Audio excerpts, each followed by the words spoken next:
বিশ্বাস করেন, ওয়াল্লাহি আল্লাহর কসম করে বলছি, বিশ্বাস করেন, আপনার ইন্তেকালের পরে 40 দিন সময় লাগবে না এদের আপনাকে ভুলে যেতে। ওয়াল্লাহি আল্লাহর কসম করে বলছি, এই মানুষগুলোর কেউই আপনার প্রকৃত অর্থে আপন নন।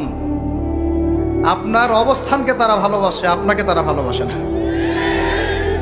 আপনাকে শুধু আপনার রব আল্লাহ ভালোবাসেন।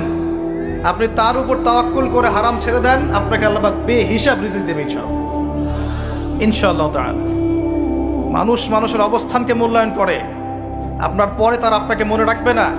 আপনি আমি যদি আজকে পৃথিবীতে নাও থাকতাম, আজকে যদি আমরা পৃথিবীতে নাও থাকতাম, পৃথিবীর ঘূর্ণন কমে যেত না। পৃথিবী ঘুরতই, রাত হতো, দিন আসতোই, আমাদের স্ত্রী সন্তানরা বেঁচে থাকতো, মা বোনরা বেঁচে থাকতো, সবাই যার যার জায়গায় ঠিকই থাকতো, আমরাই থাকতাম। এটাই বাস্তবতা, এটাই দুনিয়ার নির্মম বাস্তবতা। তাহলে এই দুনিয়ার সংক্ষিপ্ত জীবনে কাদের কথা চিন্তা করে আপনি আল্লাহর অবাধ্যতা করছেন? কাদের কথা চিন্তা করেন? স্ত্রী সন্তান পরিবার পরিজন ছেড়ে দেন, আল্লাহর ওয়াস্তে হারাম ছেড়ে দেন, হালালে চলে আসেন। আমরা ইসলাম নিয়ে অনেক বড় বড় কথা বলি, কিন্তু সবচেয়ে বড় কথাটা হচ্ছে এই আয়াতটা, যেটা আমি তেলাওয়াত করতে যাচ্ছি।